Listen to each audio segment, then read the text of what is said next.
अरे कहाँ चले गए थे आप? दूध लाई थी आपके लिए, अब ठंडा हो गया, फिर से गर्म करके नहीं मन नहीं है गायत्री। क्यों, क्या हुआ?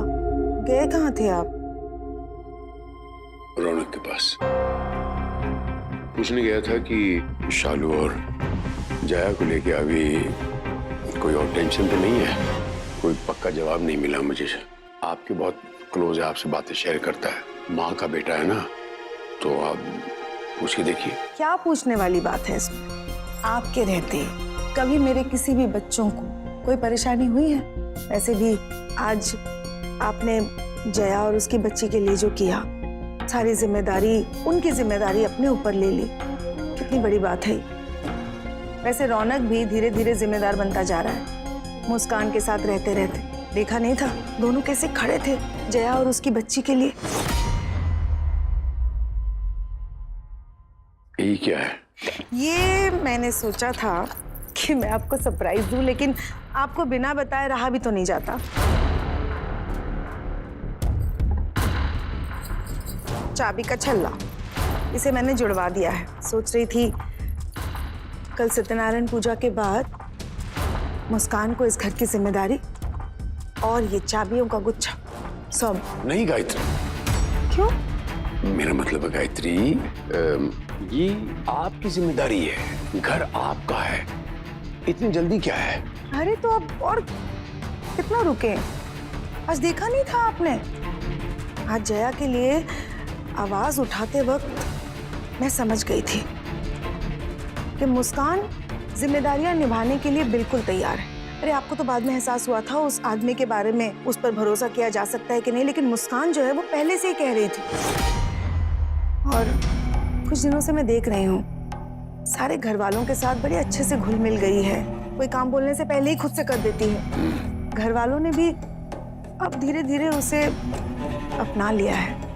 अब आप ही सोचिए ना, अगर हम उन्हें जिम्मेदारियां नहीं देंगे तो वो जिम्मेदार बनेंगे कैसे? इसीलिए अब ये जिम्मेदारी देने का वक्त आ गया है। अभी उनके पास तजुर्बा नहीं है, अभी वो आहिस्ता आहिस्ता कर, अगर कोई गलती कर दे तो ऐसी नहीं होगी, और अगर होगी भी तो हम हैं ना दोनों उस गलती को संभालने के लिए। अब प्लीज अभी आप मना मत कीजिए। जैसा आपको ठीक लगे गायत्री।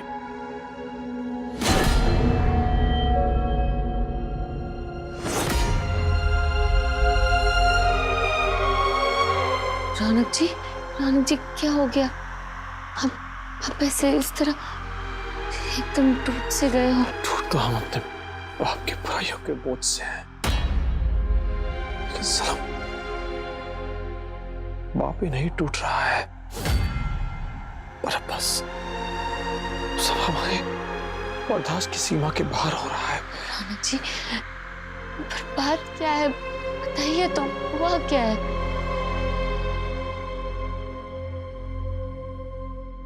भरोसा है हम पे?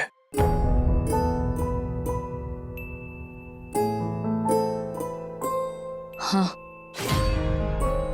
लेकिन क्या हुआ है ये तो बताइए।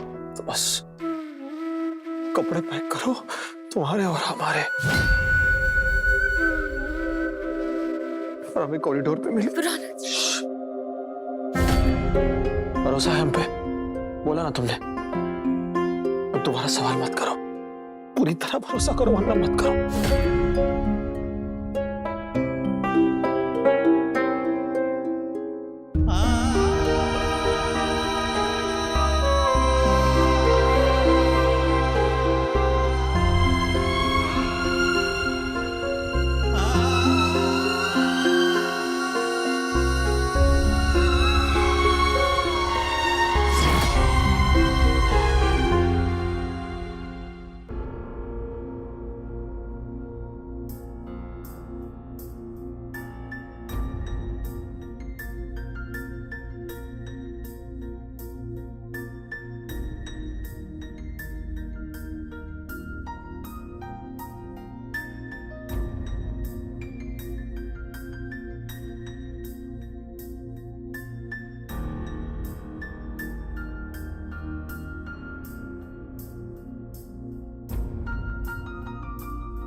हमें माफ कर देना माँ, हमारे पास इसके अलावा अब और कोई रास्ता भी नहीं बचा।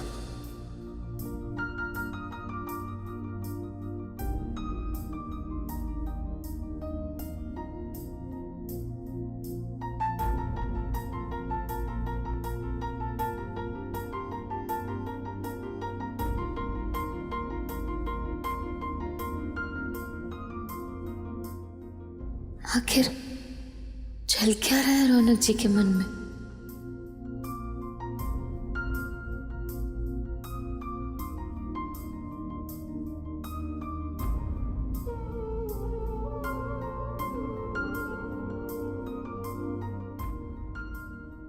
रौनक जी, हम कहाँ जा रहे, क्यों जा रहे हैं?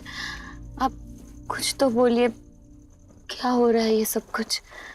मुझे पता है कि आपने मना किया है मुझसे कुछ पूछने से, पर मुझसे पूछे बिना रहा नहीं जा रहा।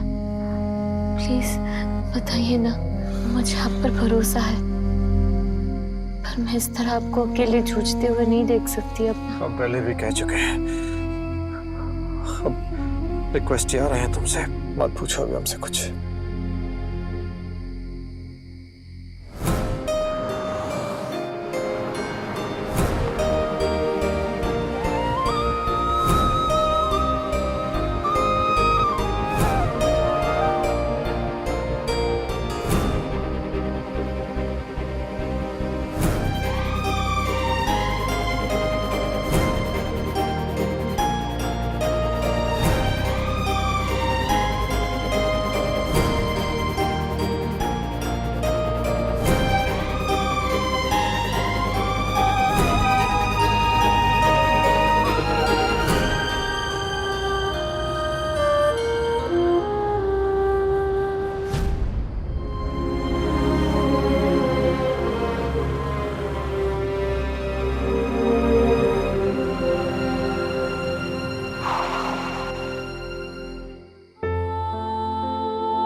अब यही हमारा नया ठिकाना है।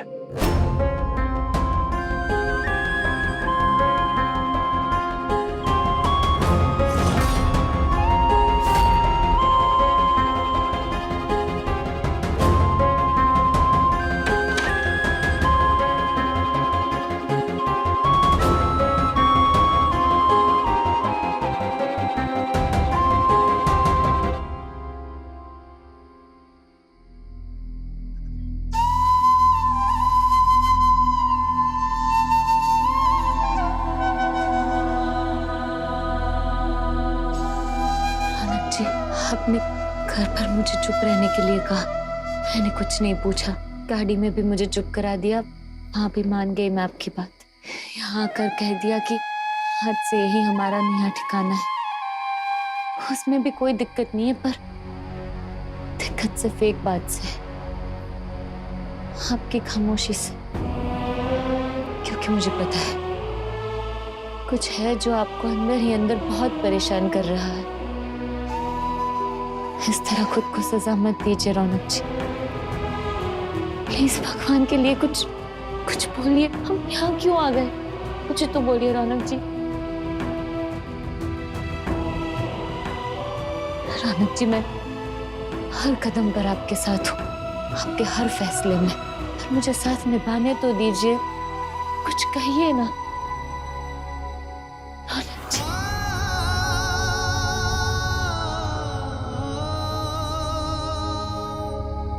मुझे कह सकते हैं, प्लीज बताइए।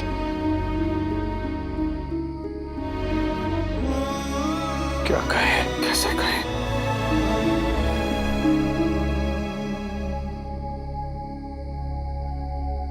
मजबूरियां गए हम तो। जिस माँ के आंचल को हम एक पल के लिए नहीं छोड़ते थे, हमारी जान निकलती थी, आज उन्हें छोड़कर आ गए हम। वो माँ जो हमारी जान है, हमारा जहान है, हमारी दुनिया है, हमारा संसार है, हमारा सब कुछ है, जिसके लिए हम सांसें ले रहे हैं, सारा उसी को छोड़कर आ गए। क्यों, किस लिए? उस दानव के लिए। वो दानव हमारी माँ को इतने सालों से उसने अंधेरे में रखा हुआ था, धोखा दे रहा है कि घर में एक ही छत के नीचे हम कैसे रहे। हम ये सब होते नहीं देख सकते। बस मौत हो गया तो राज तो उसने सारी हदें पार कर दी।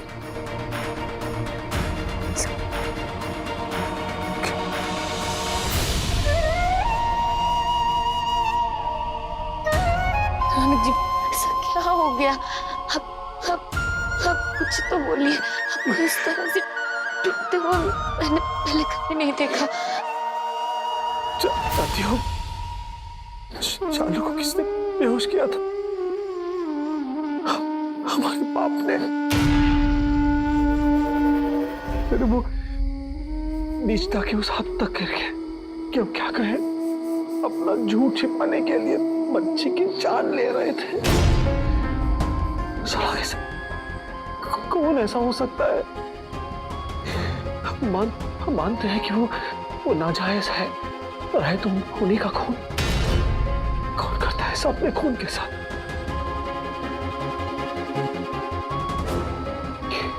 उसका जो हमें भैया भैया बोलते थकती थी, उसकी जान ले रहे हैं। छोटी बच्ची, 7 साल की बच्ची के अब अपने झूठ को छिपाने के लिए।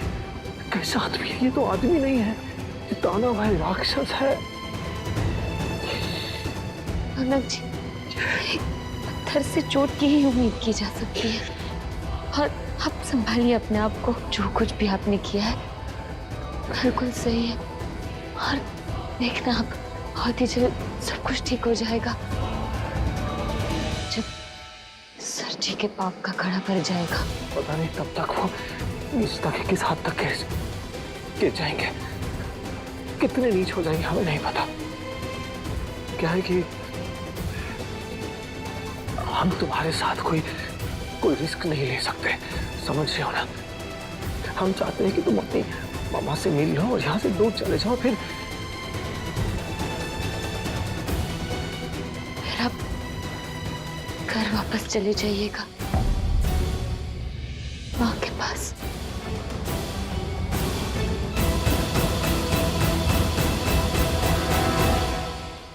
हाँ, आज हमने उस दानव का वो रूप देखा जो हैवानियत की सारी हदों को पार कर देगा।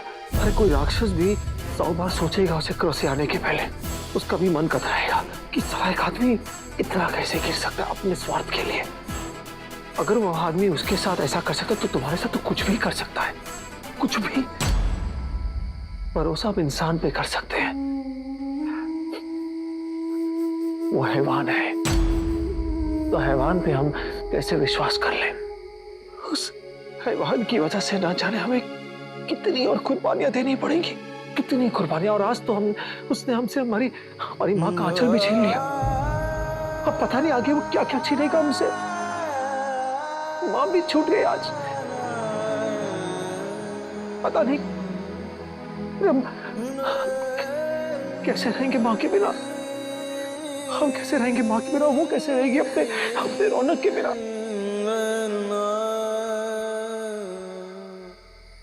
सोच सकती हो तुम कैसे सलाम से सब कुछ छीन रहा है वो आदमी, दानव और राक्षस सब कुछ ले रहा है हमसे। रौनक जी, माँ का दिल जितना कमजोर होता है ना, उतनी ही सहन शक्ति होती है उसमें। आप फिक्र मत कीजिए, सब कुछ ठीक हो जाएगा रौनक जी, सब कुछ ठीक हो जाएगा। रौनक जी, रौनक जी, रौनक जी,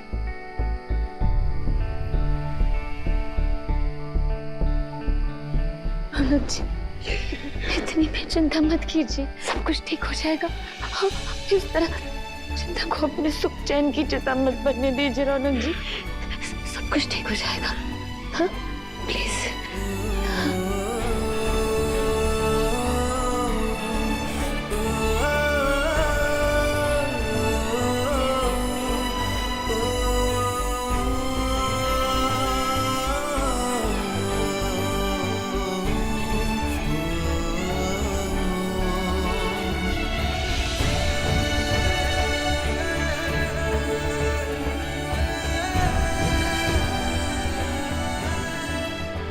सब बातें छोड़ो, चलो सो जाओ। बहुत रात हो गई, तुम थक चुकी होगी। तुम वहां बिस्तर पे सो, हम नीचे सोते हैं जमीन पर।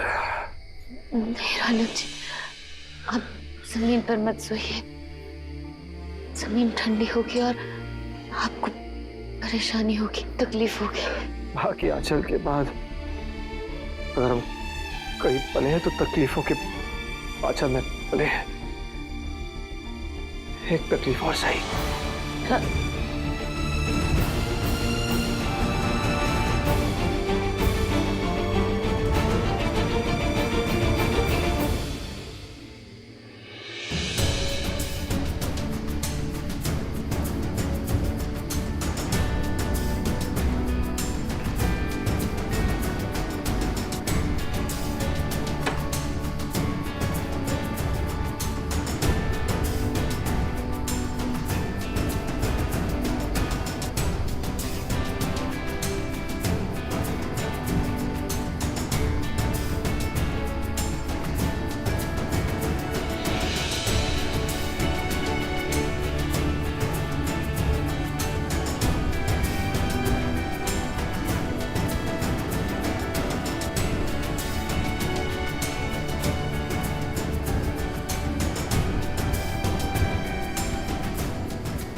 यहाँ साला उसकी हैवानियत के बारे में सोच कर नींद नहीं आ रही है।